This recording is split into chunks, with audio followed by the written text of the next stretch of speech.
classical wir da jetzt eigentlich noch einen journalism, Schritt but how weitergehen und wie can können wir we das take Medium one eigentlich step wirklich further? How can we actually ausreizen und ausnutzen? enlarge and Weil utilize genau the das full ist es. potential Also of es the geht nicht mehr medium? nur um That's what we asked ourselves, it's not just about storytelling, it's about story living, living stories and events.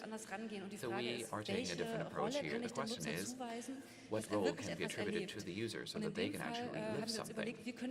So we asked ourselves, the story, what happened there, how can this be translated to this new medium? And the result is a movie. You yourself are a Stasi inmate living in the 1970s or 80s. You are welcomed by these likable guys here, the guards.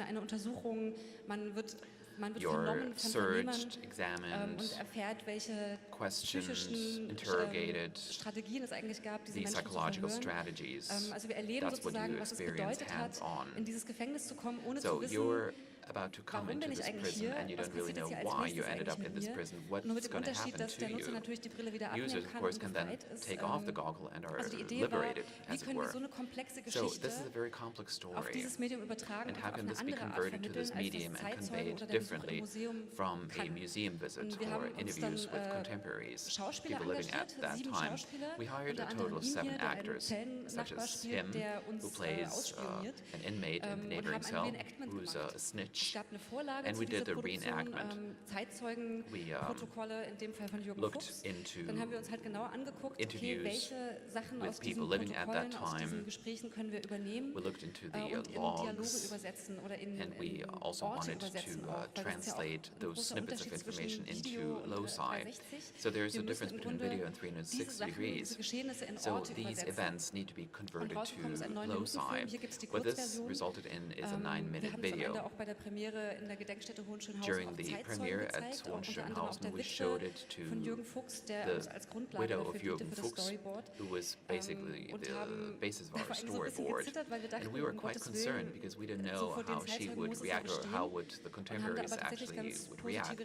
But actually, we struck a very responsive chord with them. The memorial is now using this also for museum visitors. Well, is this journalism or not? Well, this production actually received the German Reporter Prize. So this is a type of journalism. It's a new and novel and innovative manner. So this was during the shooting. It's an interesting question. Is it still journalism? You know, talking about a story that happened, or reliving an event and converting all of this into emotions. Well, that's a question that we ask ourselves a lot of times.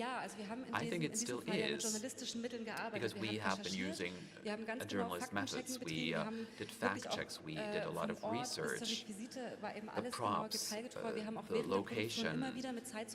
We also talked with historians working at the memorial and people living at that time. Well, at the end of the day, this did not give rise to a classical report, but this is what this medium can do. We've become uncoupled from classical storytelling.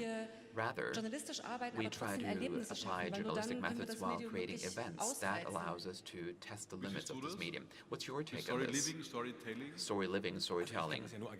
Well, I'd like to tie in with what she said. It's about delving into these stories, generating emotions. Because this is a 360-degree space that I'm talking about, which gives me a different impression as a user. I actually live journalism very differently. I can create my own image because I don't have any preconceived cutouts or notions. As soon as the camera's captured something, I can look left, right, in front of me, behind me, above me, below me, whatever, which gives rise to a different type of objectivity. So story living is a great term. Well, the NTV colleague asked himself another question a few minutes ago. Why should this be used for news journalism? Well, that's a justified question. Why should I use this if I only show locations where I can look around? Well, that's why we do what we do. We tell stories differently. We let the user delve into the events, and that's when the media makes a lot of sense. All right, the web is for sharing knowledge. To put it in a nutshell, TV is for sharing emotions, and VR is for sharing experience. In dem Sinn lade ich Sie Well, ein, with this in mind, wollen Sie ergänzen. you wanted to say something? Yeah, and emotions Das ist also. einfach tatsächlich nochmal ein besonderer Stellenwert bei 360 Grad That's beziehungsweise very bei important Ja, und as far as Empathie, VR dass and man einfach 360 wirklich degrees, so, as well as nicht nur empathy. Ja. Yes, it's not just experience, it's also Wenn Sie empathy. Fragen haben an die beiden, Well, if you have wir haben jetzt eine questions, Mittagspause, ich gebe dann gleich an den Herrn Teitler weiter und Well, schauen, we'll hand over besuchen to Sie the die next speaker, so Ausstellung, why don't you fragen visit Sie the uns und es exhibition gibt auch area, mit die ask us, Expert-Slots and there's also mit den a meet the beiden. expert slot Dankeschön. involving the two of them. Thank you. Danke. Ja, herzlichen Dank. Well, thank you Wie very Sie much. bereits gehört haben, die 3 Experten werden Okay, the nach three der experts Mittagspause will be in der Ausstellung sein und Sie haben available die in the Chance, sie exhibition area dort zu after the lunch treffen. break. Feel free to meet them there. Nach der Mittagspause After the starten lunch wir break, mit einer Podiumsdiskussion we'll have a pünktlich um panel 13 discussion. Uhr. We're starting off at 1 Dazu p.m. benötigen on Sie ein time. Headset. What you need is Es headsets. wird simultan übersetzt, There's außer simultaneous Sie sprechen interpretation. Polnisch und Deutsch. Well, Sonst except brauchen if Sie you ein speak Headset. Polish and German. Ich darf So Ihnen there's jetzt simultaneous gute interpretation in Russian, German, English, Zeit and in Polish. der Pause wünschen, So, I hope you enjoy your gutes Netzwerken coffee und natürlich break, guten your Appetit. lunch Danke break. sehr. I hope you do a lot of networking. And is headsets. There is simultaneous interpretation. Well, except if you speak Polish or German. So there's simultaneous interpretation in Russian, German, English, and Polish. So I hope you enjoy your coffee break, your lunch break. I hope you do a lot of networking and bon appetit.